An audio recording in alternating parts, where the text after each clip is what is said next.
And we're live! Happy Monday, everybody. Happy President's Day in the United States. I'm pretty sure the market's closed today. I didn't even check, but I'm pretty sure it's closed. Yeah. Welcome in. It's February 20th, a little bit after 11 a.m. Central. Returning guests, one of my favorite people in the world, Alexandra Merz, Tesla Boomer Mama. Thank you so much for joining me today. Really appreciate you.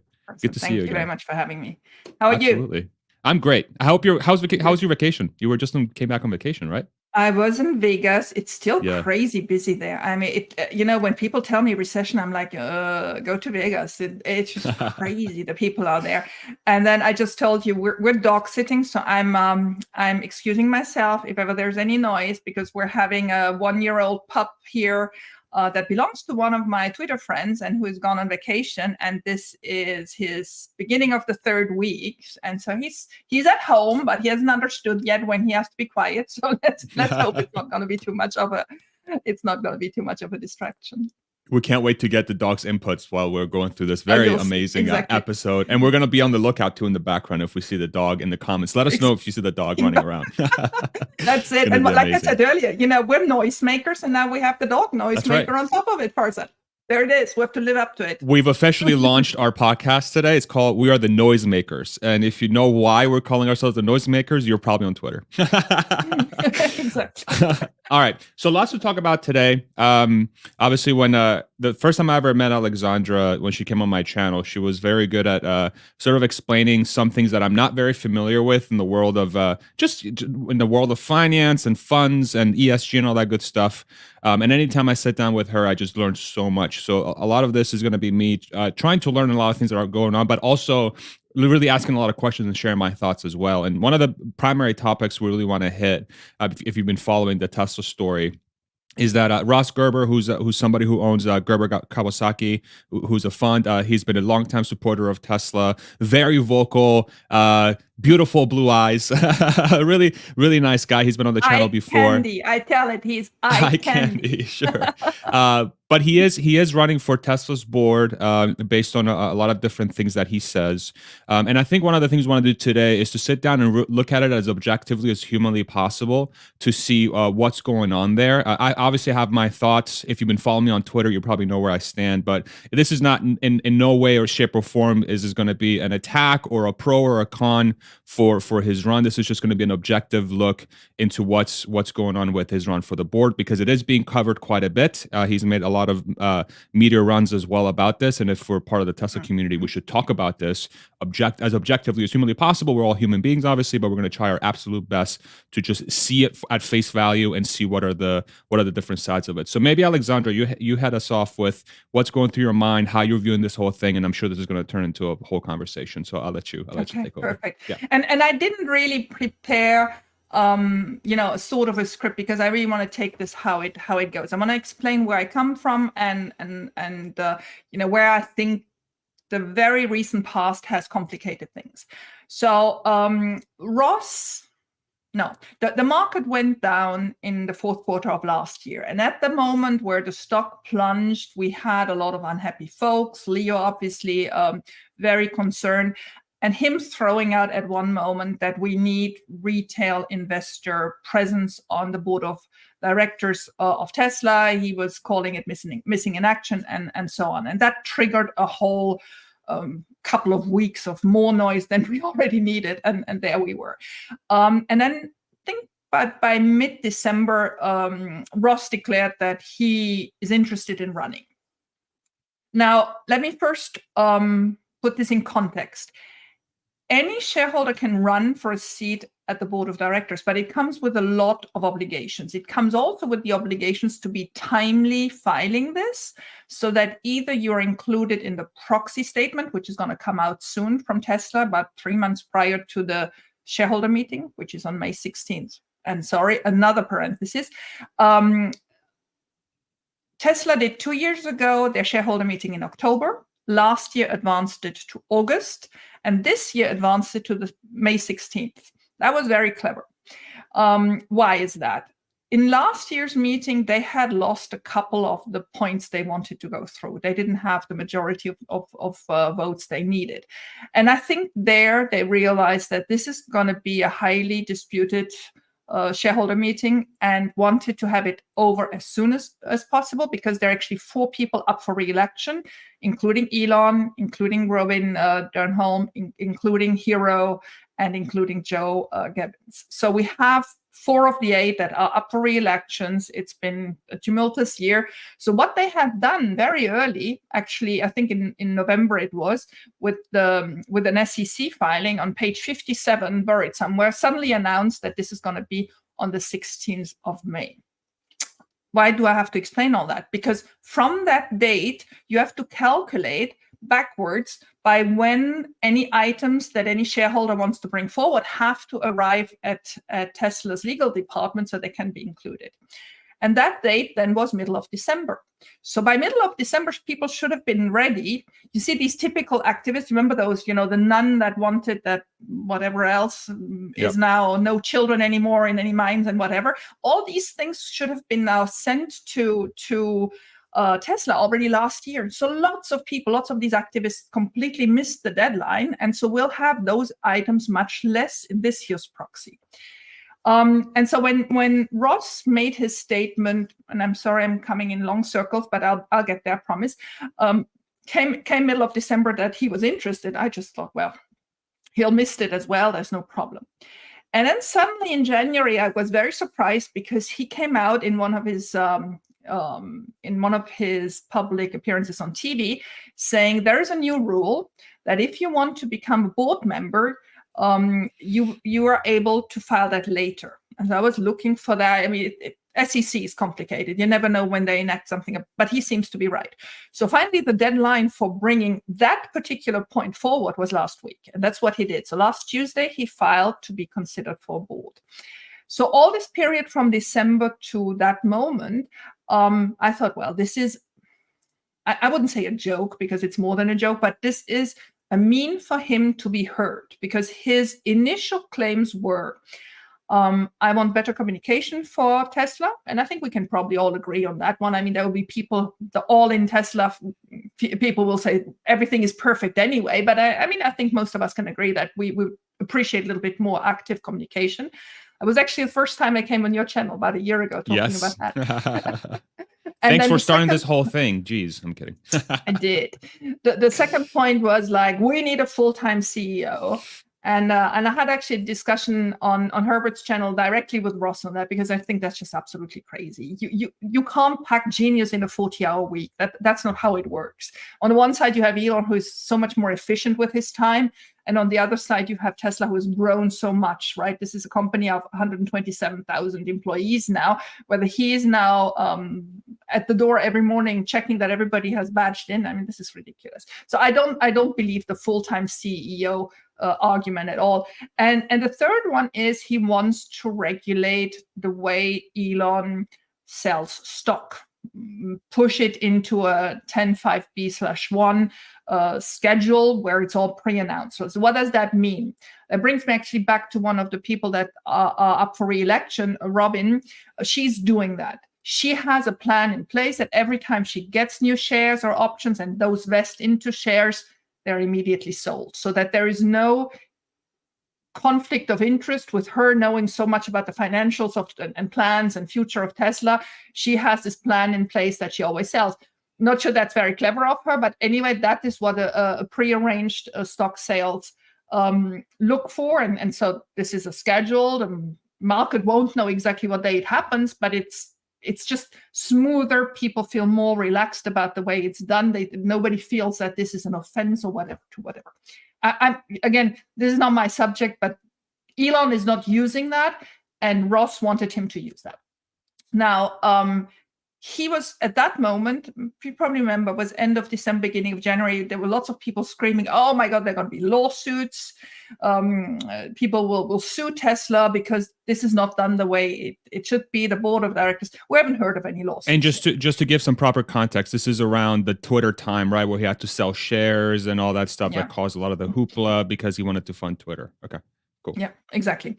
So I think about third week of December to second week of January. That's when the stock was still very low. People, had time during the Christmas break to cry over their bad stock performance, and it just came completely out of it all.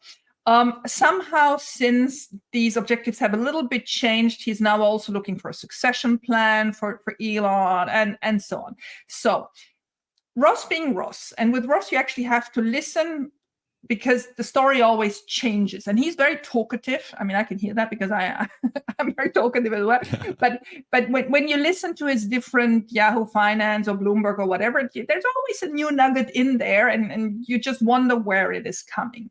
And now, to make a long story short, last Thursday he had his monthly GK is his ETF, GK shareholder YouTube meetings. This is something he does monthly, where he comments on the market and the different holdings, and then takes in the later part questions from the audience.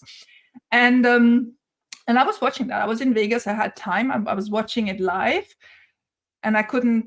I listened to it and I said, I don't recognize Ross. I have spent hundreds of hours listening to Ross, and this was a different Ross. And I was like, oh, what is this? So I listened again a second time in the evening. And in the morning when I woke up, I just said, I have to listen to it again. And there it was already gone on YouTube. So Ross has deleted it, but it was still available. Or has made it private. We're not really sure what it is, but it's not viewable. Yeah. It's no longer viewable by the public. Exactly. Yeah. But it was still available on Twitter live stream, right? So I could watch it. So I really watched it a lot of times, because there was some stuff in there and then I addressed it and sent him an email and say, what's this now about? Actually, it wasn't even a tweet. It was only questions. I just felt something was completely different. But the fact that he made it unavailable probably means he understood that's what came over, and may have just been a bad day for him. And he just, went far off and then suddenly regretted because it just didn't come over. Sometimes you say stuff, but you write stuff that the next day you regret the way you've done it. So what really happened? So one thing is, he was very critical on Tesla in the current state of affairs. Tesla is not worth more than $200. There really lots of stuff has to change, blah, blah, blah, blah, blah. And didn't understand at all that the current price cuts were linked to the IRA. They was, adopting to something that was just out there, and you needed to make sure. I also have a personal opinion. I think this price cut applies to hardware 3 cars, and hardware 4 cars will have different prices and whatever. But the whole price cut thing, he took it very badly. And Cybertruck will come late, and it's just such a pain. And FSD doesn't work. And I mean, this is the guy who told me all the time, FSD in LA works perfectly. Alexandra, you're chicken for not trying it, right? So I'm like, what is this? Now suddenly FSD doesn't work. The Cybertruck will never come. $200 is already a heavy price for Tesla and whatever. That didn't make sense. The second thing is, at one moment he said, so I'm running because I'm looking out for retail and institutional investors. And that was my, church bell ringing in my head. I was like, you're looking out for retail and institutional investors? And we'll probably get into that. That is a huge concern for me. Nobody needs to look out for institutional investors. Let's make that very clear. The BlackRocks, Vanguard, State Street, Fidelities of this world, they don't need anybody to hold their hands. So that phrase, and that's the first time I heard Ross say the word, I'm doing this for retail and institutional investors. This and institutional, that really triggered me. And then the last part in that video that really I didn't like was that he was really going into a very passionate short rant about how Elon being at the Super Bowl with Rupert Murdoch, that was just not the thing to do. His crowd and his target market is California, and how to piss off the California Democrats, whatever, blah, blah, blah. Yeah. I was like, woof, where are we, right? I mean, you have your political opinions, I have mine, Elon has his, but we're not there to babysit Elon or tell Elon with whom he can hang out or whatever. It's just not correct. And then I suddenly thought, what happened? What happened between the Ross from last week, which fair enough was passionate about getting on a board he would never get on, to somebody who suddenly seemed, and again, this is a video, he took off, so maybe he regrets this. So let's put my words in perspective. But during that 1.5 hours, he was very convinced that he would get on that board and he would change things. And I was like, ooh, something shifted. And then it over and over, it was like, my friends talk to me, my clients talk to me. They say these things have to change. This is your California target audience. And I was like, I mean, come on. Tesla is selling, sure, in California, but everywhere else. And if we're getting now to the fact that you have to have a political agenda to buy a car, that's a world I don't want to live in, right? I mean, I'm not a California Democrat. I'm a California non-voter. I've never voted. I'm not American. But I still have 2 Teslas, which are my number 3 and 4. Exactly. Good. Getting out of that stuff. But it's just, it's something was off and something had changed. So I tried to understand it by questioning him on Twitter, and he confirmed on Twitter that yes, he needs to go and contact 67% of holders, and by contacting them, obviously he can't avoid institutionals, and that's not even how he said it. It was really like, yep, I'm going for retail and institutionals because I need to find 60, or I need to contact 67%. That's part of the deal. I'm gonna find yeah, it was in that whole thread. And so it's just, and let me explain to you why I'm so, I mean, worried is a big word. I'm not worried, but I really would like to avoid this whole situation coming to fruition. Why is that? Between October last year and now middle of February, actually a lot of things have changed. Between October and December, Elon sold 7.5 billion more shares. So these shares are now out there, right? And somebody bought them. We also had, beginning of October, the S&P upgrade. So suddenly there are new institutionals who can purchase Tesla, which is something we wanted because we want the stock to be, stable in long-term portfolios and not only traded for market makers, option traders, and hedge funds. So that was all positive, and you see it slightly. Now, I always say to everybody, be very careful with the current numbers of what percentage are insiders, retails, and institutionals. Why? In America, these data are prepared by 2-3 data centers only, the biggest being Morningstar. And Morningstar was really very bad for both stock splits. I mean, I don't know how complicated it can be dividing a number by 3 or multiplying a number by 3, but there you go.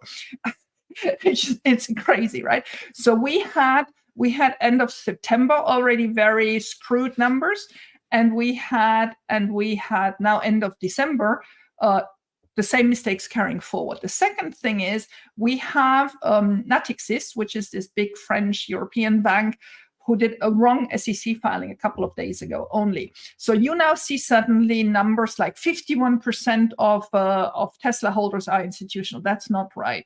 At least 3% is not right, because that's the error that Natixis did. I personally think we're now at 47%, meaning we moved from 43% end of September to 47% now. Is that the number that is going to be crucial for voting? No, the number crucial for voting is a certain date that's going to be published in the proxy, whether you're a shareholder there and how many shares you have then. So we don't even know that number yet, right? And we don't know, but just my best guess in watching this all the time and trying to figure out 5-6 dots that I try to connect, I think they're now at 47%. Elon is at 14%, other board members and internals, Kimball, Ira. So that makes about 16% that are board members. So 16 plus 47 is 63, and that means we only have 37 us retail investors. And then one phrase that got me yesterday with Ross, yesterday or the day before, was like, you all crazies on YouTube and Twitter. Yeah. I mean, he didn't say noisemakers. Somebody else said noisemakers, but I think that's what he meant. In real life, IRL, I Googled it, in real life, Yep. In real life, nobody cares about you kids. We're just crazies about Elon and Tesla. In real life, people understand so much better, don't they? And so in real life, you don't matter, I matter, meaning Ross. Okay. And I was like, okay, that is always the thing to trigger me. Don't tell me about in real life. I mean, Twitter may not be in real life for everybody, but I think it is for a huge number of retail shareholders, right?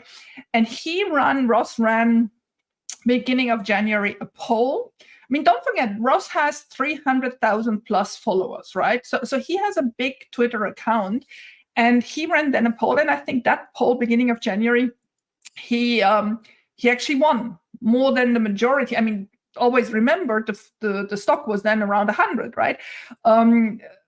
A slight majority said, yeah, please run. And so I think that gave him the steam necessary to run with it. Now the stock is at 200 and other people are running polls for him. And now he suddenly has 5% or even less than 5%, right? So the steam from the retail investors has come considerably down. Again, my estimation, we only have 37% nowadays anyway. At the same time, the institutionals built up. Why did they build up? Not because they are actively purchasing. There are some of them are actively purchasing Tesla now for the long run, but also the stock price goes up. So in all these index funds, it goes up, right? So there is a bigger weight of them. So all this to say that I don't want him to get institutional support, because I fear, and I'm gonna go a bit further than really my fear, but just to make it clear, I fear he could become a puppet of other people that have completely other interests. And that is really something I would be very concerned about. And that's not devaluing Ross's intelligence. I'm sure he would, be conscious of it.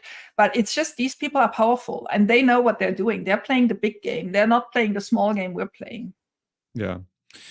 Yeah. That's so thank you so much for going through that in as much detail as you did, because obviously there's so many different things that come up in my mind that I sort of want to think through.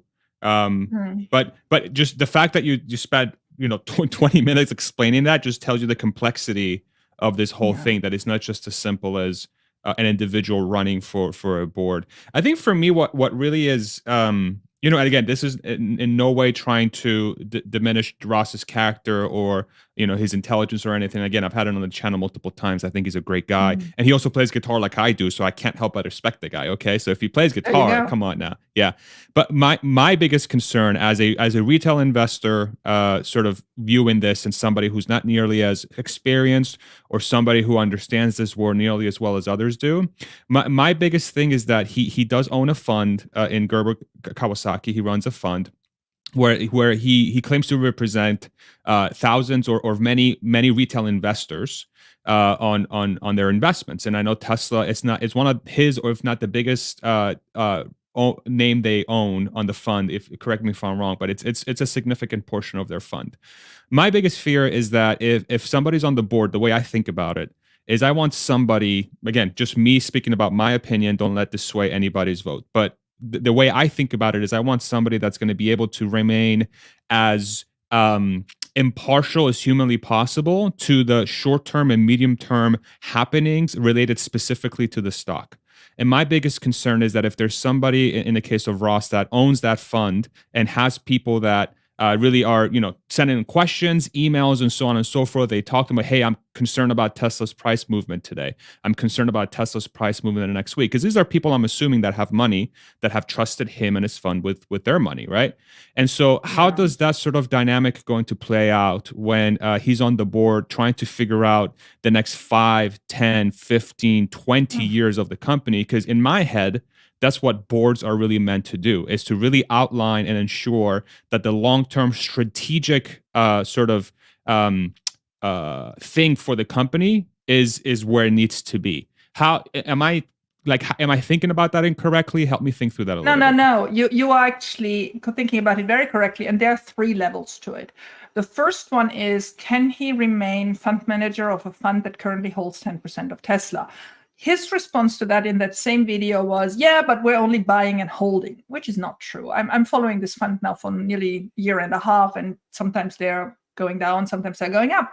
So it's not, it's not only passive allocation. And you're right as well. They have the GK fund, but that's only the top of the iceberg.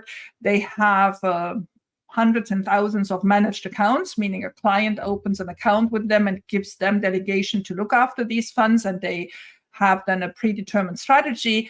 And those managed accounts can obviously directly invest into equity, would be Tesla and or his fund. So his answer to that is that, well, those are people in my team.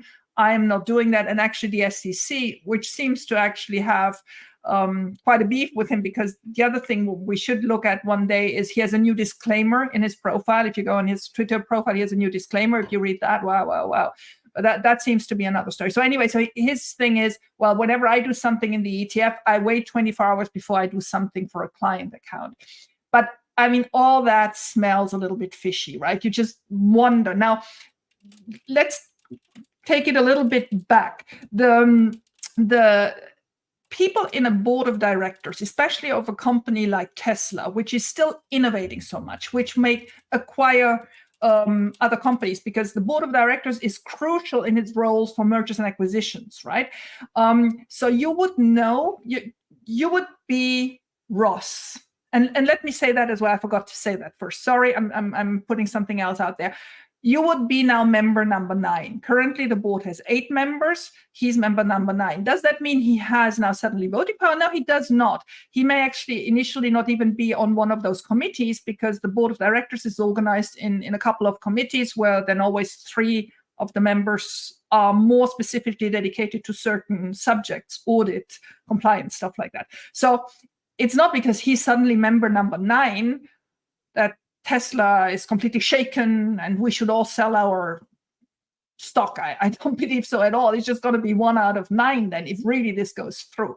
But you in that position know a lot more than the general public.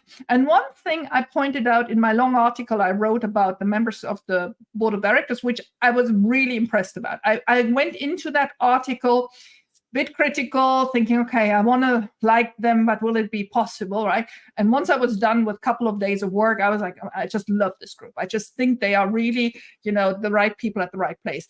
So, but then Ross would know things about what are they going to do with lithium mines? What are they going to do with battery supply or whatever?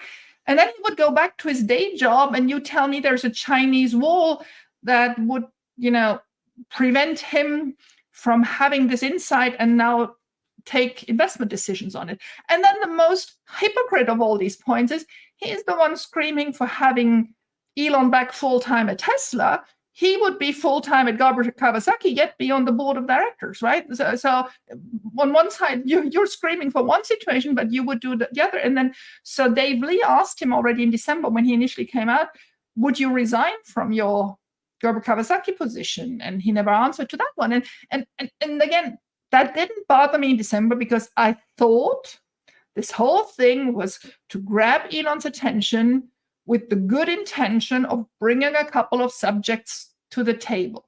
Now, let me address 2 or 3 of those. Succession plan. In those Delaware court cases, I don't remember which one it was. I think it was one of the first ones, not the funding secured one of the ones where people wanted money because the stock dropped in the funding secured. I remember that whatever. one. Yeah. Yeah. So James Murdoch, one of the board members. So you got the dog? I see him. Let's see if we can get him. One of the I think he's gone. Yeah. So James Murdoch stated, yes, we have identified the successor for Elon should anything happen to him. So the succession plan, fine. Seems to be done, right? Take that off your list. So I completely agree with you. There are conflicts of interest. While at the beginning, I didn't even want to bother thinking about it, because I thought it was only grabbing attention. This week, with this drive to institutionals, I really have a bellyache, because if he really gets the institutionals, and let me add something here. how does it work for institutionals? So obviously the BlackRocks, Vanguards, Fidelities, State Street, they have their own teams. They're actually rules out there, published rules on all those websites saying, this is how we like voting our proxy rights. What does that mean?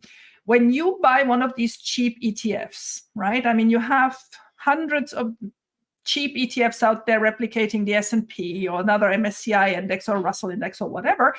They replicate it, but they have your voting rights.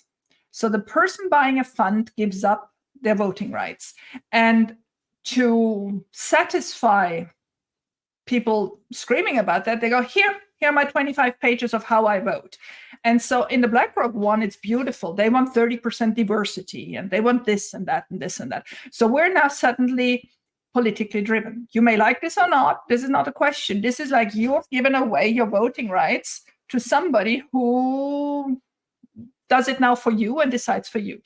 So they have their own legal teams and analysts who prepare how to vote. Then the other thing is you have a couple of firms that specializes in giving voting recommendations. They all, without exception, hate Elon. This has been going on for years and years and years. So let's say Ross gets on that proxy, looks like it now, they will advise how to vote. And that is how hundreds of these smaller investment firms who don't have the means of the BlackRocks and the Vanguards of this world will vote, just because that's how those advisors to whom they pay a yearly subscription fee tell them to vote, right? That's how some of the votes last year didn't get through. So this all sounds like nitty gritty, as if I have nothing else to do and complain. Honestly, I wish I didn't have to complain. But there is a real chance he can get in there if all these people league up in his favor. And it's not impossible. Then the big question that remains, there are actually two big questions that remains. The first one, and I wish there's a lawyer listening to me and would know how to dig into this information. For a question like a new board member, can the current board members, including Elon, vote or not? Because obviously those 14% votes of Elon could be what swings the whole thing one way or the other. If those 14%, or actually 16% to include everybody else, are not allowed to vote, that means we then have a basis only of 84%, out of which 47, so largely then more than half, is institutional. That's the real danger, if they can't vote. And then the second question is, if they can vote, is there a point that Elon exercises the option he now has exercisable, which would bring him from 14% to 20%, then of a bigger stake, right? So it's not really 20, it's going to be a little bit less, but there could be a real price in exercising these options now. So I'm just, running into my rabbit holes.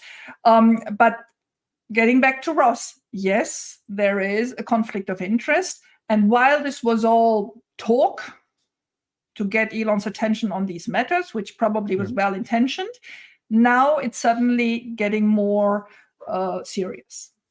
There is a tweet I wanna bring up here, which I freaking lost. I can't believe I did. See, producer wife's not feeling very well today, so unfortunately she's not in the background helping, and so you have to do everything. I have to do everything again. You see how far that is when he doesn't have his best half. No, I'm thankful I have you here, like carrying the show. But no, I do think.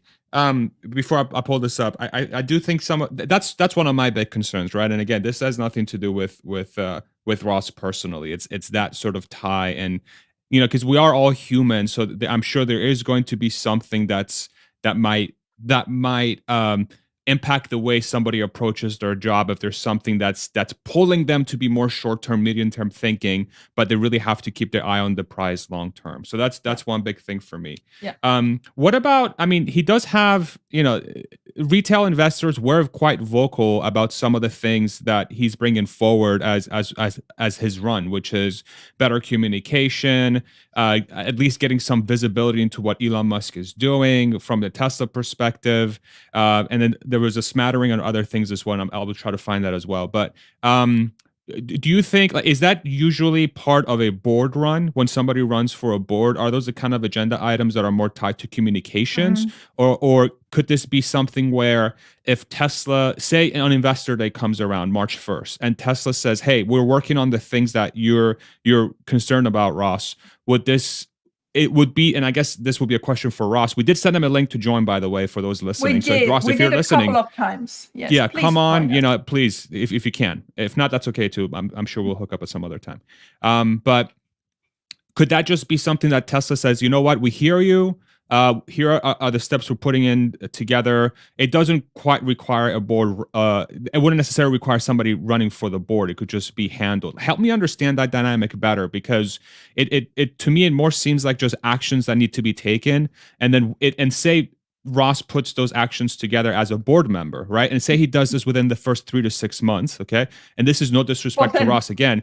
What's the point of having Ross on the board, right? And again, this is meant as no disrespect. I'm truly trying to understand that dynamic. Yeah, no, and I'm with you, and that's what I really felt all the time. I wasn't vocal between December and beginning of February, because I just thought, fair enough, he'll grab Tesla's attention, they will listen to him, maybe they'll meet up at the investor day, and then that story's over, right? I honestly, until last Thursday, 5 days ago, this was all good. So you're completely right. This doesn't deserve a board seat. This is not about a board seat at all.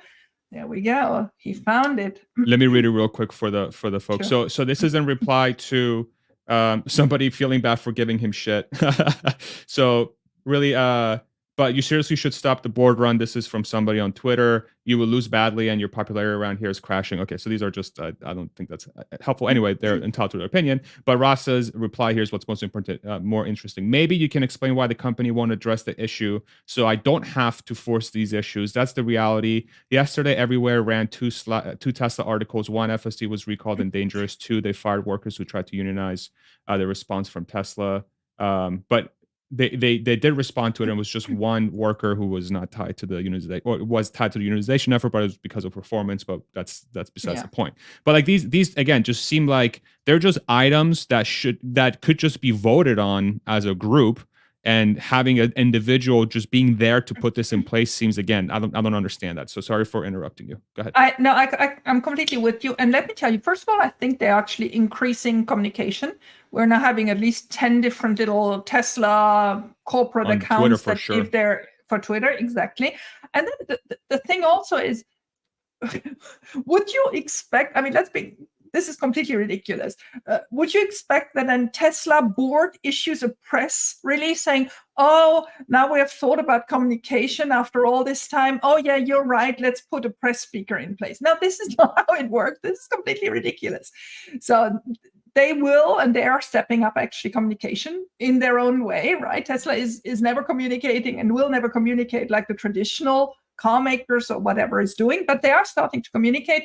And one example was the reaction, which was probably written by a lawyer and quite stern, to that unionization sucking people subject, which was obviously completely misinformed, and then that subject died immediately the next day. Nobody was talking about it anymore. That was that.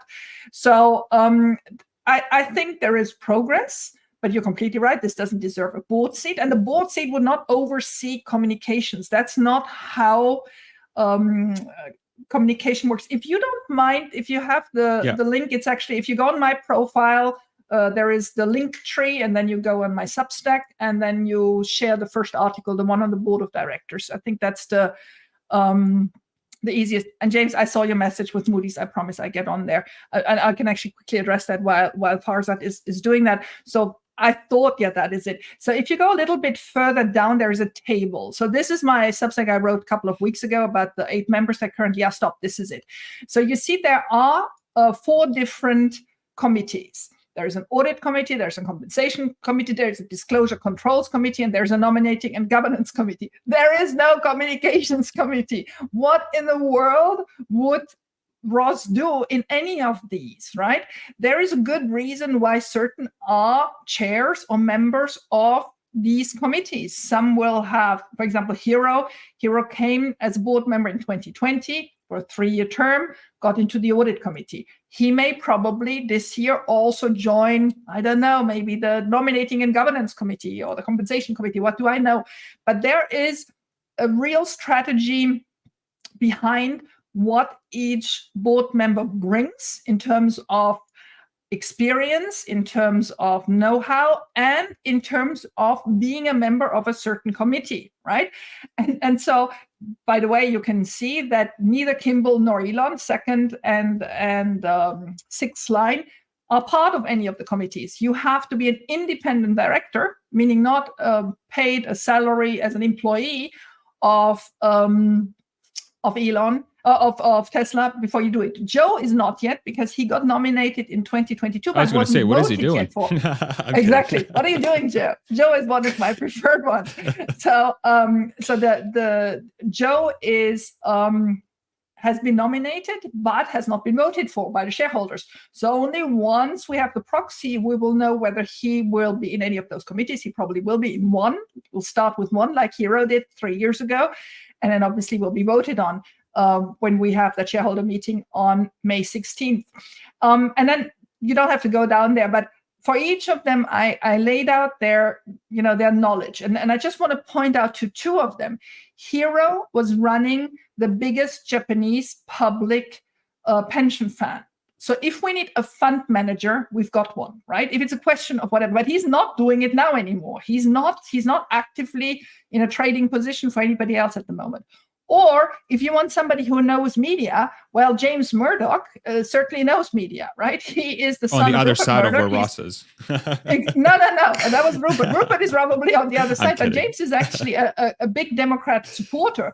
And so, and on a completely other level of, knowledge of media than anybody I've ever met, right? So he was running Sky News in Great Britain. He was in charge of this whole conglomerate before it got split and sold in 2019. So it just feels like, my gosh, who can teach these people anything, right? I don't see it. That doesn't mean that Tesla by itself doesn't want to have a ninth member. We had Larry Elder on the board until he just said, I don't want to be on any board anymore, let me please retire.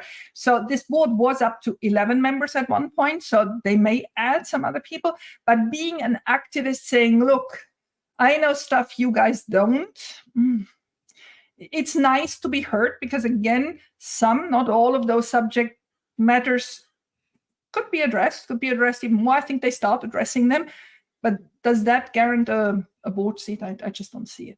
Yeah, I do wonder how much of, it does seem like, I wonder how much of this could be, because if I'm trying to put myself in Ross's shoes, right? So if I put myself in Ross's shoes, I own a fund. I'm a big Tesla investor. I'm a big media guy. I'm obviously somebody who's obviously, to me, he seems like an extrovert. He's talking to everybody. He knows how to talk to everybody. He's super charming. So I'm sure he heard a lot of legitimate pain that people were suffering during that, say, October to December period, that things were just going wild.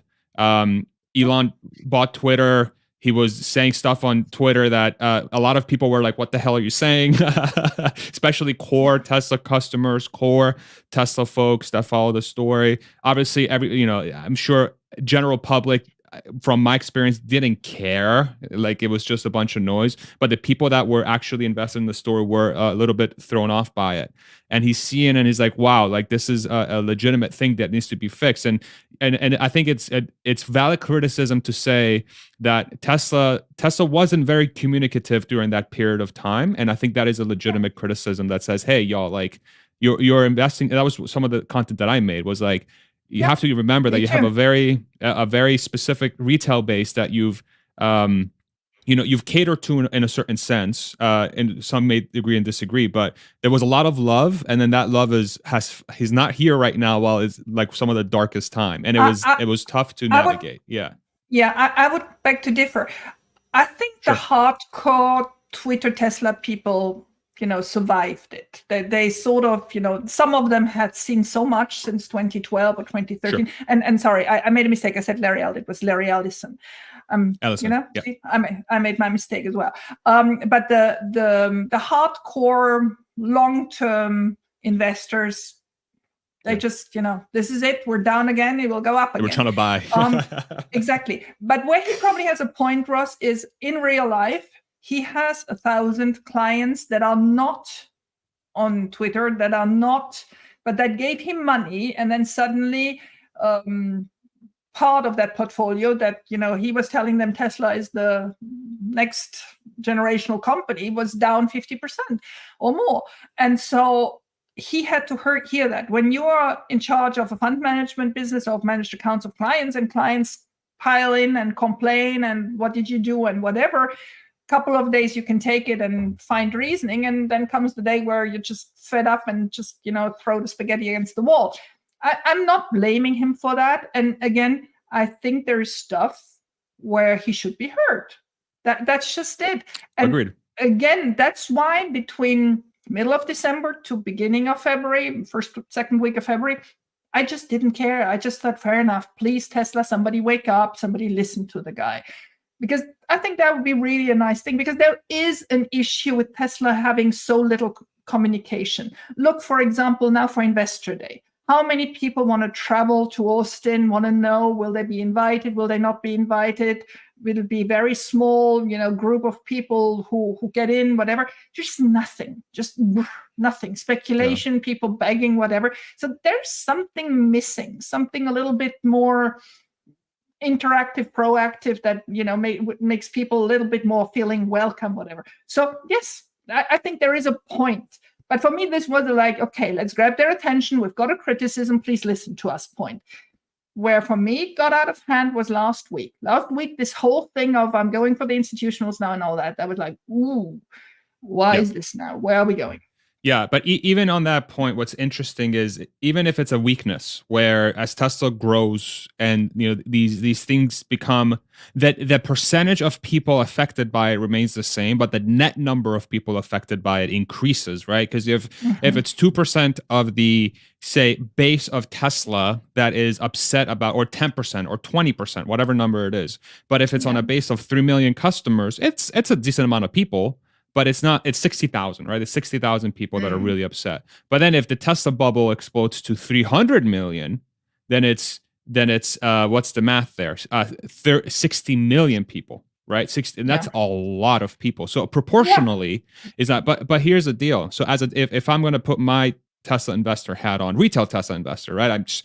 I don't have millions of or billions of dollars laying around in Tesla, right? I have enough to be very happy with what I have, but if I take that number and I think about, okay, what do I want from Tesla for this to actually be really big in the future? I'm thinking about compact car, I'm thinking about Cybertruck, I'm thinking about Tesla Energy, and I'm thinking about getting the cost curve down for those batteries, right?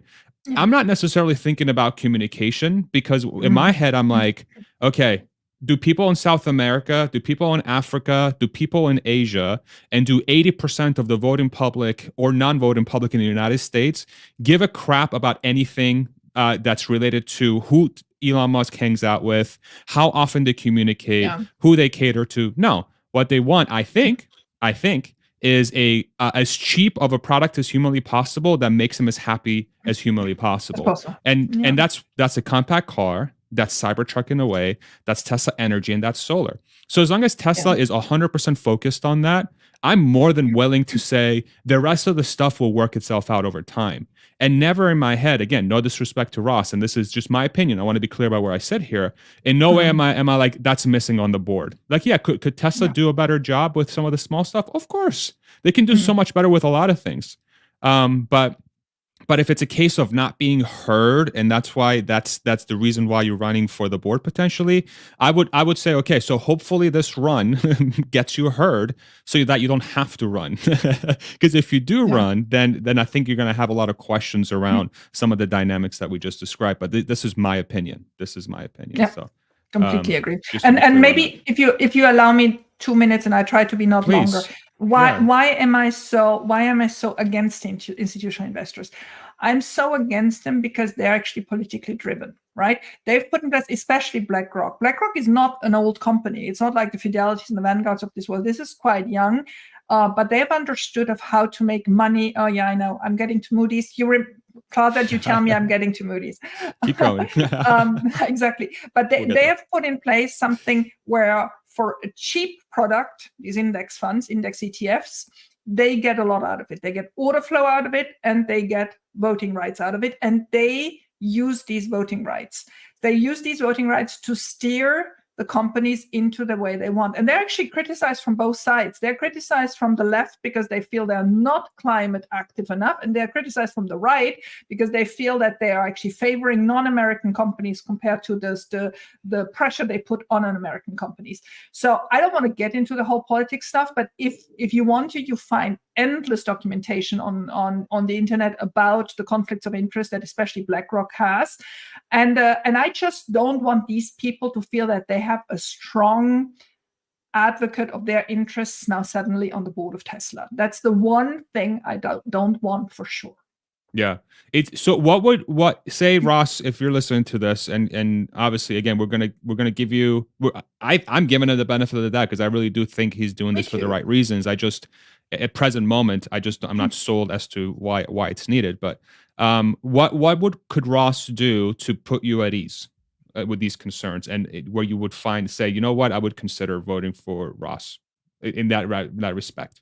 This might be a difficult question, but this is because what I really want is that I just put you on the spot. He retires from him.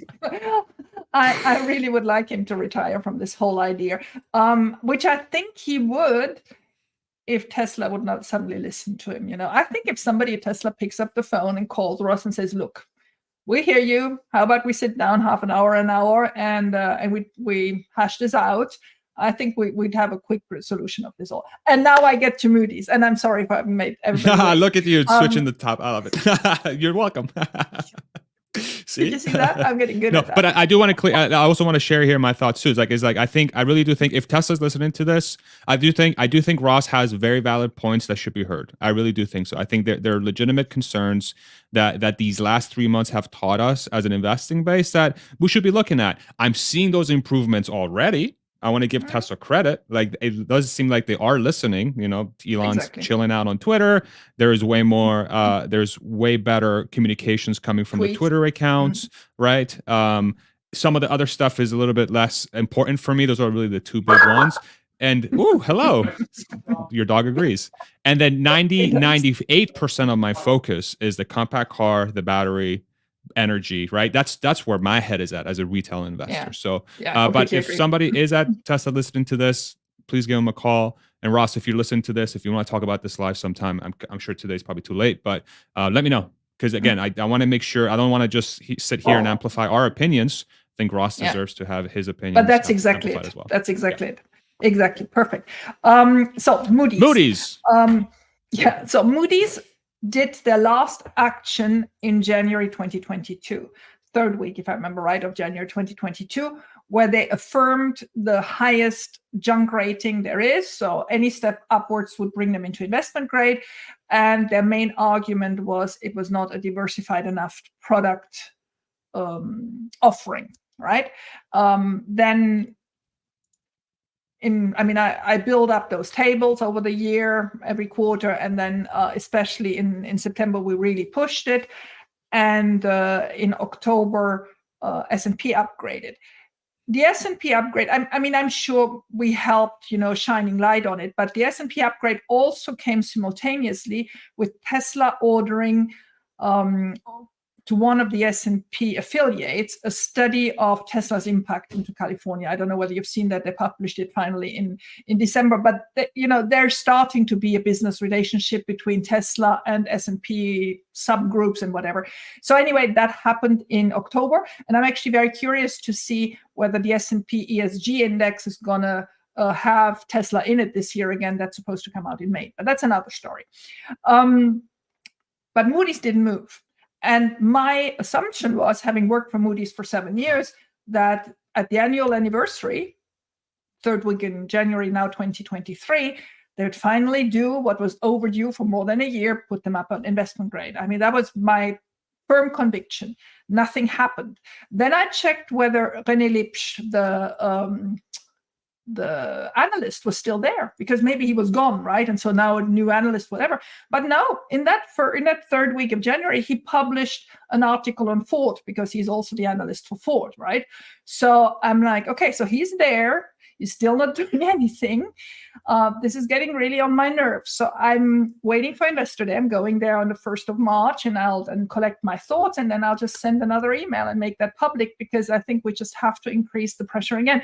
Now, let's not forget, and I think I have it here, I do, that Elon said Moody's is irrelevant, right? This is actually from the daddy of the dog. He sent that to me then. See, that's why I'm dog sitting. So it is. You should start a merch store and sell those. Kidding. But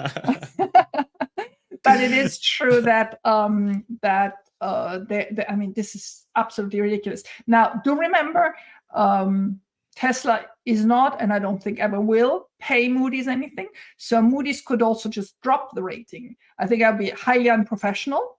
But they're doing it in a charitable way. At the moment, they're not getting money for it. But then on the other side, I mean, there are lots of people paying to have the Moody's rating, to use them in funds or whatever for their investment decisions, not giving Tesla a rating like Fitch does. Fitch doesn't give a rating to Tesla. Would really be a disservice to their customers, right? But giving them a junk rating is as bad a service. Yeah, seriously. I am encouraged, though, by how the tone has been shifting a little bit on Tesla for some of these. I mean, I think S&P going in investable grade, whatever, BB plus. What the hell is that rating? Triple B plus. Yes. Triple B plus. Yeah. So that's great. And we did know from your feedback that you gave us around Moody's and S&P, we do know Moody's is slow. They're typically the slow bunch to catch up.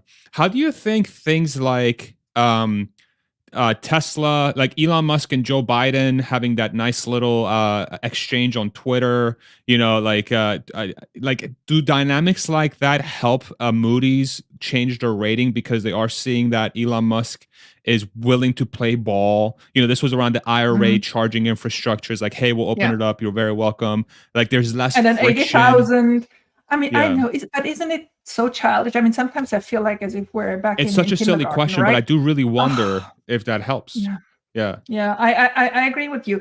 And another thing that I noticed is when that came out, that the superchargers are going to be opened latest next year, whatever, in a limited number. There was more to it, because one of the Biden administration people said, "Oh, there's been a year in the making." What in the world do you do for a year? I mean, it's government. A year? Farzad, come on. Talk about what? Because Elon had signaled a long time ago that Tesla is open to that, right? You don't need, so you can just imagine those committees where they're sitting around the long table, drinking their mineral water out of the bottles and the glasses, and then discussing for hours of how they can now maneuver this. And then you have GM putting their input and Ford putting their input. I mean, for something, this is elementary, because if we don't have enough supercharging stations for all electric cars in America, not going to work, right? It's just not going to get there. We're already slow compared to China and Europe here in the United States, and it just has to be developed. And I'm actually pleased. I'm not a big friend of this administration, but I'm pleased they finally got to it. Yeah, same. I do think that, again, just keep my politics a lot to myself. I do sometimes share, but I do think it's great to see cooperation. I think that's what's missing a lot in our civilization period, is cooperation. True. Especially between two different parties that have perceived a lot of differences. I mean, Elon has been very openly critical of Joe Biden. Joe Biden has been very openly critical about Elon Musk, or at least he's being told to be openly critical about Elon Musk, right? Because he is the president. I don't think he's able to do everything himself. And this is not a comment on his age. I'm just saying, as a president, you have a team that helps you say things, unless you're somebody that we just had. But I do wonder if that just becomes a dynamic that more and more people warm up to. Because in my head, what I'm thinking through, and again, tell me if this is an amateurish way of thinking about it, Tesla, I don't think can be argued that they will be able to generate a large amount of cash flow and profits into the coming years, short of a gigantic depression that will destroy the global economy. It does seem like they have a very clear path to more and more profits, more and more earnings, which means more and more people have the ability to invest in that growth and make money along with Tesla, right?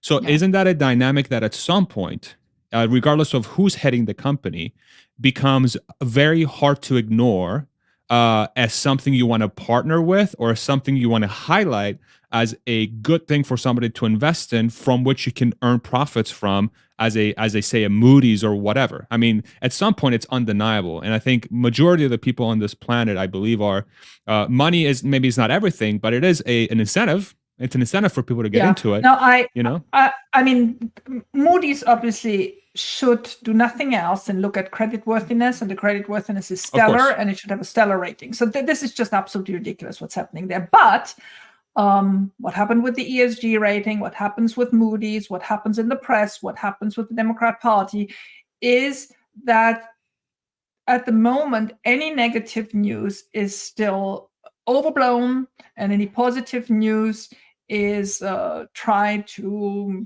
normalize, turn them into negative. Exactly. So there is still this bias, but you're right. At one moment, it will go away. It will go away because, first of all, I think the unions of the Detroit-based companies are going to have less power. They have at the moment still huge influence on all that, and I think that's just going to diminish. And the second one, you're right. I mean, Tesla is now so many employees and so big that at one moment, and I think it's less about money, it's more about number of employees. I see. So for these people, got it. So really the influence, the influence that these individuals are going to have on, and then you also remember too. I think if more and more people own Teslas and more people have Teslas in their garage as to become more and more affordable, if you're starting to really attack that company, you're isolating a potential voting base that could swing your election too. And I wonder if that also has a thing that's playing through their minds. Like, well, we better not hate on Elon because the Model Y is going to be the most popular car sold in the United States. And if we do that, then we're isolating millions of people who have the car or want the car, right? And again, this is not a Moody's conversation. This is more about like influencing how people think, and like the media is probably going to start reacting to that as well. I just maybe a part of me says, again, maybe in a naive way, but the bigger something gets, at some point, you either hitch your ride on it or you just get left behind. And I wonder if now people are starting to hitch Facebook just came out with their verification, just like Twitter did. I don't see Mark Zuckerberg being called a crazy person for doing that, right? They have Meta verified, so it's like at some point there's going to be too much momentum for this thing to be ignored and to be attacked. And it just becomes almost career suicide if you're the person coming out and going after that thing. But we all know politics will always exist in some way. Yeah. And people will jockey for position, They will. And I also think, topics like, for example, ESG, right? They got so institutionalized. There are now more than 1 million people's jobs titles have now ESG in them in the United States. 1 million, right? Just in the United States? Just in the United States, right? Do they have a union? And so I don't know yet, but they're everywhere. Asset managers, banks, every big company needs an ESG delegate. Now you have ESG people in universities, everywhere, right? And so the problem is a little bit: are you a thought leader or are you not? And Tesla, just for an example, I don't want to really get into ESG that much because I'm unstoppable on it, but but I am.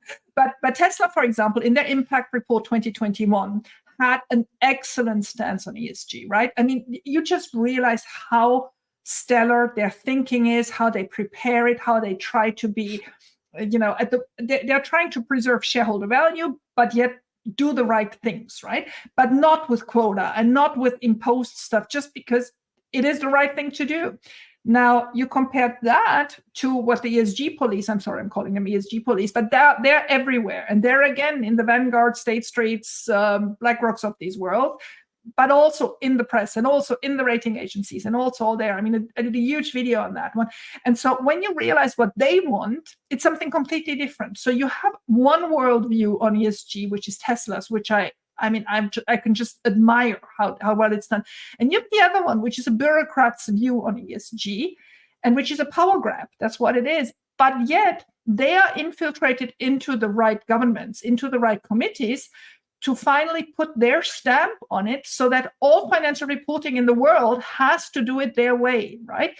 So this is not just me talking about, oh my God, Alexandra is crazy about ESG anymore. No, it's actually this happening. will have this exactly. This will have, and they're moving ahead. They had bad press because ESG funds performed badly and whatever, but that doesn't stop them. What they want is that bureaucratic, elitist way of looking at ESG with all their diversity scores and all their agenda pressed into every financial report in the world. And that's going to harm Tesla in the long run, because they have a much more intelligent approach, but will have to, sorry, my English, suck it up to conform to this stuff. Yeah.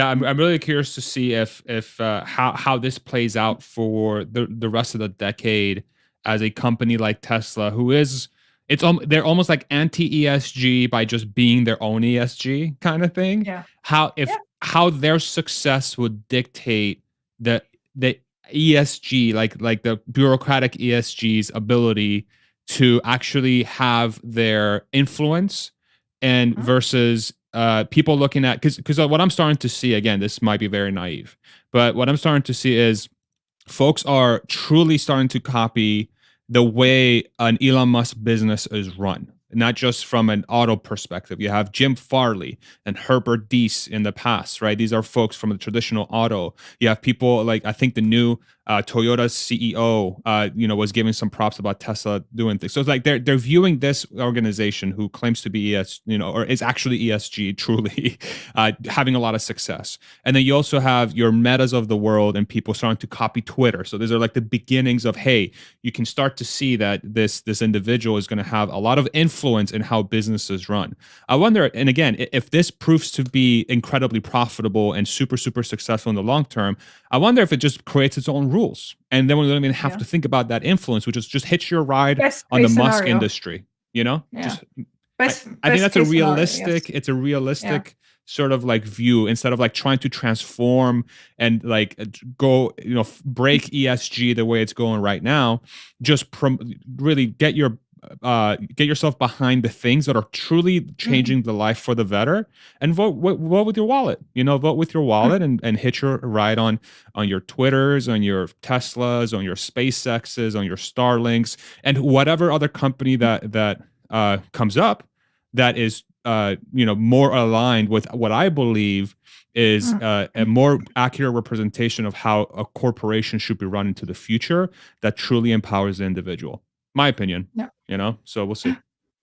We'll see if it works out. Okay.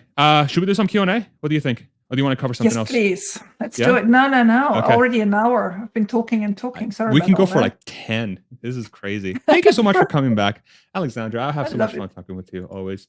I did run a poll. Okay, before I say that, if you want to ask a question, producer wife is out of pocket today. Unfortunately, she's not feeling too well. I hope I hope producer wife feels better. If you want to send her some well wishes, drop it in the comments. We do. Cindy, we love you. What did he give you to eat again? Oh, what did you do again, Fraser? Nothing. I gave her just hugs and kisses. Sure. Yeah. And all the virus with it. No, I hope not. But I do. I could make a joke, but I'm not going to. When you drop a question, put a question in all caps before your question, so that I can pick out your questions as best as I can. And again, producer wife is out of pocket today, so if this Q&A section is a disaster, it's all my fault. Musky. The dog's already upset about it. The dog is called Musky, right? Just so that you all know. Musky, really? That's awesome. Yeah, it really is. Real quick. Oh, that's the wrong poll. Sorry. We did run a poll, and it's just in the comments right now. It's being listed. Would you vote for Ross to be on Tesla's board of directors? We ran it earlier. Ross, if you're watching this, I don't know if this data set is helpful. 79% say no, 11% say yes. Of course, this is geared to my audience. Do with that data as you please. Okay, Q&A. Here we go. Let's give it a shot and see where it goes. Elango V, question, how likely Ross will be to get enough votes to get on the board? We talked about it briefly earlier, but maybe give us a little bit of synopsis. Yeah.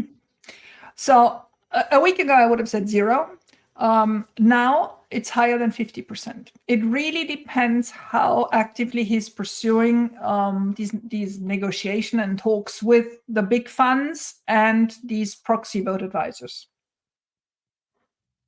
Okay. So it actually depends more on Ross than on anything. Got it.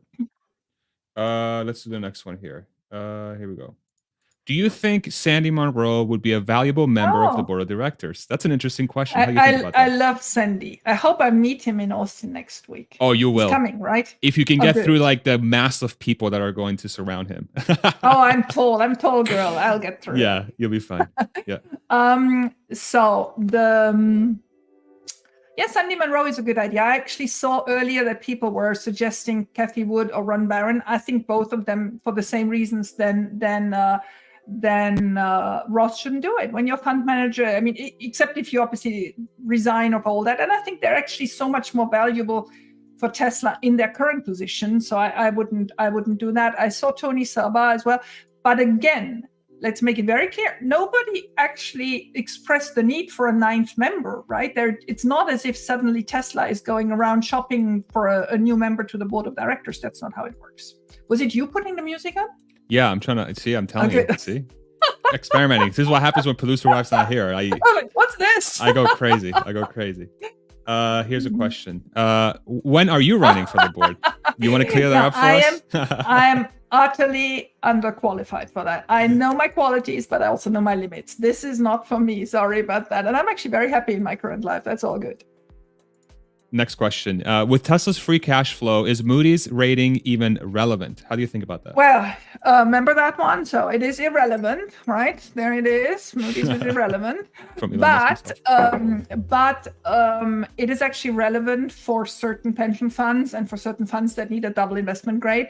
And it's just unjust. It drives me crazy. When I see something so flagrantly wrong, I just want to go against it. Now, you're right. In real life, like Ross would say, it doesn't really matter, but in a small portion of the investment world, it does. Got it. Let's do the next one. March 1st expectation with capital allocation from Alex. What do you think? So for me, the big question is, will they do a share buyback or not, right? And it's not as if my heart is clinging to it, but I just think having so many billions on the bank account at 4 or 5% remuneration is probably not the best use of your cash. But it all comes down to how much money do they need this year, next year, the next couple of years for gigafactories, for mining, for any other project that's up there, and how much free cash flow they do expect in the coming months and years. Next question. What are your ideas to bring institutional investors and their families into our Tesla family? How do you think about that? Is there a way for us to extend a hand to institutional investors? Or do you think about this question differently? I mean, the thing is that institutional investors, they're not on Twitter. They're not going crazy down into the Tesla rabbit holes. They will have people in their teams that are specialized in the analysis of Tesla shares, but we don't know who they are. They're not allowed. They have quite severe contracts where they are not allowed to speak for their company. So I wouldn't even know how we get these people in there. I actually tried out to reach out to René Lipsch from Moody's before I started all that. The public part of it. And I mean, these people are not really interested in our way of thinking. They all think we're zealots out there, completely crazy, cultish. We're crazy. There you are, exactly. Noisemaker, everything. Yeah, you got it. Noisemaker, cultish, crazy people. There we go. So I honestly doubt that. And I mean, the thing is, the person I would like to talk to about this is Larry Fink at BlackRock, right? You can check out, I watched loads of interviews with him. He gives me the creeps, I'm sorry to say so. But when... Oh, he'll talk to you for sure now. Yeah. Exactly, for sure. Especially after my last sentence. I wasn't hoping for it before that.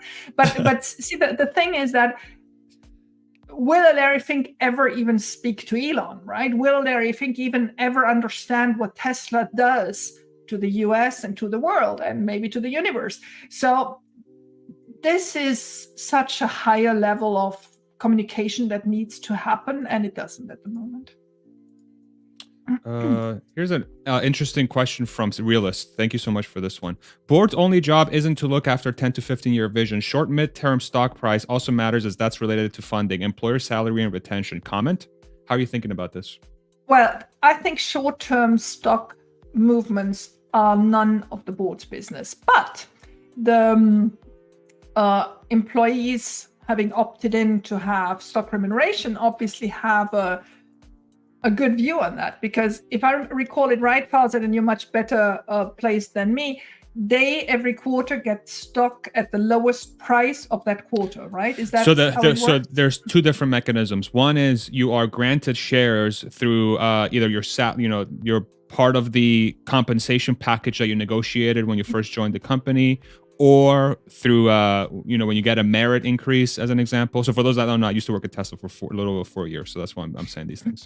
So when you get promoted, they'll usually just say, hey, here's, you can have the option if you want, I think, cash or stock or options. And then you can choose how you want that money to be given to you. So that's one way. The other way is through an employee stock purchase program, which the window opens and closes every 6 months. And then it gives you 15% off the lowest of the opening or closing price. And then you put money into an escrow. Every 6 months? Or every 6 6 months. Every 6 months. Okay. Yeah. So then you put money in every paycheck into an escrow. And then at the end of the 6-month period, it looks at the opening price of that period and the closing price. And whichever the price is lower of those two, it gives you 15% off that price. And then your money that you escrowed, you buy shares with that money. So actually what matters is that you get more shares for your buck if the price was lower, right? As long as the long-term sort of stock price rises, then you want the share price to be lower. You get more shares. Exactly. Yeah. So I don't think it's really a matter of employee salary, because I think that's what was meant here, not employer salary and retention. I think actually employees are happy that they get a couple of more shares than less shares. Compared to funding, I mean, the thing is at the moment, Tesla doesn't need funding. They put in place this credit line of 5 billion plus 2 with Citibank at variable rate plus 0.10 basis points, which is nothing, which shows that actually in the credit default swap world, Tesla is already considered a AAA despite all this crap from the rating agencies. So I don't think that the board has to worry about any of these three subjects, neither funding, neither employee salaries, nor employee retention, compared to the share price. Now, do sometimes employee maybe, have a critical view on what Elon is doing on Twitter or on whatever, I don't know. But I don't think the board should micromanage that. That's not what it's about. You have HR managers for these things or whatever. If an employee is unhappy about anything, they wouldn't run to the board with it. Yeah, right. I would think so. Yeah, thank you for that. Real quick, Michael, thank you so much for the $5 super chat. I'll make sure to use this to buy Alexandra a drink when I see her on March 1st. Very good. And then I also saw Buck, you gifted somebody a membership earlier, but producer wife isn't here, so I was discombobulated. Thank you so much for that gifting. You don't know what to do with handicapped you are? I'm so handicapped. I'm telling you, I already knew she was important to this process, and now I realize, oh my God, why am I even here right now? Let's ask the next question. Gruscott, are all funds on the same ESG page, or are there funds who are not stuck on politics? Interesting question. Well, Gruscott, I'm sure he's from Germany. That's cute. I said it wrong. So there are, and it actually. I tried to be polite. I didn't say that you don't know how to pronounce German. You should have. So I did a video last week in my series on my little YouTube channel, interviewing fund manager. I had done a very early one with Ross. I had done one with Ted Park, who does the VCAR ETF. And then last week I had Adam Curran, who is running YOL. YOL is, God bless America, a right-wing ETF. And so they are anti-ESG. Now, I wasn't getting political there, but I let him talk. And there is a clientele for it. And he started, let me check, I think October 10th. So this is a little bit more now than 3 months. And they already have more money than Ross and Gary together in their ETF. So there is a market for this. And then there is another person who is called Vivek. What's Vivek's last name? I'm sorry, I don't recall his name. He's actually going to run for president for 2024, and he is a billionaire. He made money, I think, in biotech somewhere, and he is vividly against ESG, and he has set up asset management company anti-ESG. His whole subject is that we're doing not ESG, and we're on the other side of it. Got it. This one's an interesting Sorry, one. I didn't remember the name. No, it's perfect. What is the current situation with Kogwan Leo? Kogwan Leo is, for those that are not familiar, the second largest retail shareholder, I believe. Third largest retail shareholder. And it's actually funny because people were telling me today, yeah, but Leo has more than no, Leo has not more than Vanguard and State Street. It's retail investor. So Leo has a lot of Tesla shares, and I think Leo has been really, good at supporting Tesla with his money and the stock and whatever. And he's having a strategy, if I understand it right, where he sells puts, gets the premium, hopes the price goes up, and then he has cashed in the premium and everything as well. Now, when the stock cratered, that didn't work. So there were lots of emotions at that very moment. Leo has publicly endorsed Ross. So I haven't heard anything since, so I imagine that is still in place. And I think that's where we are. I don't know. Oh yeah, there we are. Vivek Ramaswamy. I'm getting there. Thank you very much, Ilanga. And so sorry for butchering foreign names. So I don't think anything changed. I think Leo is working with Ross on this and has endorsed him. Now, just for everybody to know, while Leo was one of my very early followers on Twitter, because I think he liked those daily tables that I did on the ARK funds, because ARK obviously being a big whale in with 10 billion now their funds, but they were obviously much bigger then. Then I wrote 4 weeks ago, an open letter to him asking him to moderate a little bit his language on Twitter, but go directly to Martin Biera, the IR person at Tesla, with his complaints. The first day he answered very favorably and sent me a beautiful tweet. The next day that tweet was gone and he unfollowed me. So I think I'm not in his good change course praises anymore. Exactly. Elango question: institutional investors own 80% of companies like Ford and GM. Is it inevitable that institutional investors will have a major stake in Tesla and board seats at some point in the future? That's a very sobering question. How do you think about it? It is, and it's really a question that is not. I don't have an answer, and I don't like the outcome. So there is good to having institutional investors, and there is bad. The good is if we have pension funds, if it's very diversified, if it's something that is long-term, which is actually the case for Ford and GM. GM has institutional investors that have been in there forever. And I think this is actually a huge risk for GM because GM is very, very close. They should have lost their investment grade rating a long time. And then what has to happen with those funds? If they suddenly have to sell GM, that's going to precipitate the whole downfall of GM. But that's another question. So yes, there is a good part in institutional investors. It's just it could be rock solid stakes in funds that nobody touches anymore and gives the whole fund a very strong base. But obviously comes with it these politically motivated institutions. That's the bad part about it. And those proxy votes, and that's the whole question. And that brings actually another question that I'm trying to avoid as well, just not give me a headache, and just want to throw it out there now is, will Elon have this year a new compensation package? Because a newer compensation package obviously would re-dilute the float because would be new. So that's a whole other subject. I haven't come to terms with what I think about it. I do hope, or I do think that it won't be this year, that they're going to delay it for a year just because there's already so much noise on the agenda for that shareholder meeting, but who knows? Interesting. Yeah, that's a whole topic we can go on for an hour. It is. And the thing is, I'm actually pissed off Elon doesn't get remunerated, right? Because when we hear about these stock that he can now exercise, these options that he can now exercise. Well, that is because that was the 2012 and 2018 packages. That was for work he has done more than 5 years ago.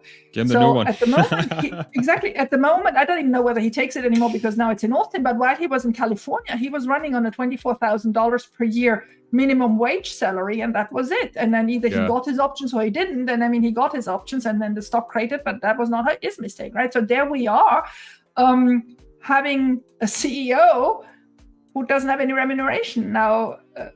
So the whole compensation subject, I went into that a couple of weeks ago, and then I just said, leave it. We'll see what happens. In my opinion, I think I wouldn't be surprised if with Master Plan Part 3, they do decide to unveil a compensation package that's directly tied to it on Investor Day, to be completely honest. I can understand why there would be blowback because of some of the emotions and things that are involved from that standpoint. But I just, from like factually speaking, the dude did his job. And he has a huge plan, and he should be compensated for it. What's the big deal? And exactly. And in 2018, when they voted for it, these objectives sounded absolutely crazy. And the next objectives will sound absolutely crazy again. And yes, he nailed them. That's exactly it. So by the way, you have tomorrow Dan Ives, right? If I remember right? Yes, sir. Yes, ma'am. Please ask him. I'm sorry. I don't know why I said sir. It's because I'm in Texas. People say sir a lot. Sorry. I meant to say yes, ma'am. That's going to cost you a double espresso next week. I'm so embarrassed. Because you said Dan, and I had the Dan male name in my head. I'm trying to dig myself. I'm trying to dig myself out of the hole. Next question. Here we go. No, let me. Go ahead. Sorry. We get to that. Let me just address it. Please ask Dan Ives, because he had a couple of wish lists end of the year. I think I sent them to you. I think you should really nail him down, because most of them are just crap. Of his wishes, and one of them was, and then he was also on CNN this morning discussing that he thinks a new compensation plan is up. So ask him about it. Okay, we'll do. Definitely will. Thank you. So shout out Dan. We went to Penn State together, by the way. Him and I went to the same college. I know, and that's why you're gonna go soft on him tomorrow. I see it already. Of course not. I'm gonna go really hard on him. I'm kidding, Dan. We're just gonna have a good conversation, okay? Dan, if you're watching this, I'm looking forward to it. Per Joe Hine, would Moody increase stock price? How do you think about that? It won't, like S&P did not, but it will increase the stake of those very traditional pension funds and funds that need both investment grades. So that's the part I like about it. Those are not people that are going to vote, in a bizarre manner. I think it is still necessary, and it's completely unjust what's happening now. So I just want this solved now. Got it. We're going to do 4 more rapid fire ones, if that's okay with you. Yeah? Okay. Sorry. Go ahead. I called you sir. Good. I got you here for all these questions. My God, you're so tolerant. T. Nelly. I am. Right? Comments on Elon stating he'll likely remain CEO of Twitter for the remainder of the year. How do you think about this? Yeah, I mean, it is what it is. I think he tried. I think it's actually a very difficult position to fill. When Mr. Beast came out, I thought, maybe, because Mr. Beast for me was like, fair enough, he's young, but he has this whole YouTube crowd. He will bring all these creators to Twitter, the whole remuneration system of, how it gets monetized and all that. I saw that as a very good upfront, and then probably a good second person there looking after the ads, because that became more and more clear that's a weak spot still of Twitter. And Elon pulling back to just be in the background and overseeing technology and all the major product improvements. So I wasn't against it, but I think Elon realized how difficult it is to man that job, man or woman that job, by the way. So that the right person is there, and he delayed it. I mean, I think it would be nice actually for him, because I would like him to get a little bit of a rest. I mean, can you imagine what this guy has to go through, being constantly attacked, having to get this Twitter ship out of the swamp it's in, and being accused of not doing enough for Tesla. Don't you think it's actually funny that nobody ever accuses him of not doing enough for SpaceX, right? When they see 2 rockets landing the same day, nobody's screaming, right? Exactly. Thank you for that. That is such a great point, right? I think people forget, and I think, again, this is part of the whole thing where, Elon, I personally want Elon Musk to fulfill his what he wants to fulfill, because I think he deserves that. I think he deserves that. Whatever that means. It's not up for me to decide what he wants, right? But I think that this whole notion of Tesla is somehow not getting enough attention from him. It's like the SpaceX thing is perfect. I'm like, just look at SpaceX. SpaceX is fine. You know, it was like, well, they don't have somebody like Gwen at Tesla. I'm like, maybe not visibly, and maybe perhaps not doesn't have the pedigree. And I could maybe agree with you, just because Gwen is such a badass. I think it's more that than anything. But Tesla seems okay for the time being, and I think anyway. No, but that's a whole separate I agree, video. and I think it was you who tweeted last week, and I couldn't agree more. I mean, this guy could buy himself an island and have the biggest palace there and have four pools in all directions. And instead of that, he lives in the most frugal manner, works 120 hours a day, tries to, really get humanity to another spot, and takes all the criticism from all sides, morning, daylight, and night. And then it still is not good enough, right? And then people are still like, oh, but you're not doing like this, and you're not doing that. Right. Oh, okay, sure. It doesn't mean that there's no weaknesses, right? Again, I want to be clear here. It doesn't mean that he is perfect. Of course, there's weaknesses, but my God, on the net, if you look at this spectrum of like greatness and terrible, I mean, it's pretty obvious on what side he's on. Terrible. Just kidding. Exactly. Obviously, it's greatness. and isn't it wonderful that we're alive to watch it all and be part of it? I mean, it is. Feels historical. It really does. Next one, and then we'll wrap up here soon. Do you think that Tesla needs to build 4 more factories in the next 2 years to keep up with their plan to sell 20 million cars by 2030? How do you think about this? I don't know whether it's 4. There is obviously, they can expand Berlin, they can expand Austin, so that would increase. They talked about expanding Shanghai as well.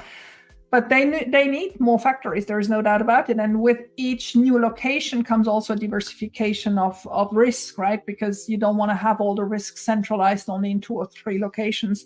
So I mean, we need more. We need more to get to 20 million cars. But I think we're on the way. And I'm so impatient to listen to what's going to happen next week, because I do believe we're going to see the big picture. I agree. I think it's going to be quite. I think it's going to help people visualize how they get to 20 million per year. Right now, it's like in the clouds. It's hard to visualize. And I also think there might be announcements around, because there's like rumors around acquisitions of I think there was a mining company or something to do with raw materials. There's another one yesterday about or this morning. That is in Australia. Yeah. So they might come out with like, hey, we're announcing 3 acquisitions. Oh, and by the way, here are 3 new gigafactories: Mexico, Canada, Indonesia, whatever. We'll see. Speculation. I have my thoughts fleshed out for next week. And along these lines, do you think Tesla is going to announce a new gigafactory on Investor Day, and where will it be located? Well, I think the next one seems to be Mexico, right? It seems to come on a daily basis now. Yep. All right, and last one, the most important one. Did you catch any shows while in Vegas? No, we went. Thank you, Stefan. We went to very good restaurants. It was Michelle's 77th birthday, so we had really food. I feel like I'm like so stuffed, but there we are. That's awesome. It was really good. That's so happy to hear. Thank you for having me, Farza. It's always such a pleasure. Oh my God, it's always such a great discussion. You're always more than welcome anytime back. I think what my biggest. What I'm so grateful for is I just learned. I feel like I learned so much in a world that I'm just not familiar with, that I want to be more familiar with, because it's just interesting to me. And I'm just very thankful to have you as a resource who's so willing to give her time for these types of conversations. And it's always so it's just so helpful and valuable, informative. And I'm sure the community thinks the same in the comment section as well. So just make sure you go follow Alexandra on not just Twitter, and I'll share her profile here. So Twitter, Alexandra Merz, at Tesla Boomer Mama. Make sure you check her out. And then also make sure you check out her Substack at alexandramerz.substack.com. I'm sure one of the mods will link it into the comment section below as well. Thank you. So thank you very much. Thank you to all the mods. Thank you to everybody watching and listening. Ross, if you're watching this, you're welcome. Please anytime, come back, brother. Seriously. Ross. Yeah. We want to talk to you. We have questions. Okay. It's all, honestly, it's all in honest to try to learn more. Any last words for us, for the community? No, thank you. Thank you for having me. And thank you for letting me clarify all that. Like I said, I'm not against Ross. I think he's bunkering himself into a position that probably wasn't the one he was initially doing. That's probably why I took that video private or unlisted or whatever it is now. So that may be the first step in the right direction. I honestly think Ross should be heard, and then we can all move on. That would be the best outcome. Awesome. Thank you so much. And then producer wife wasn't here today, unfortunately. I hope she feels better, but love you, baby. Yeah, Cindy, producer wife, whatever you want to call her. She's the best. Yeah. She's my everything. She is. And I'm going to do a little clappy thing that she usually does at the end. And then here, we're actually going to do something new. I'm going to play a video to take us off.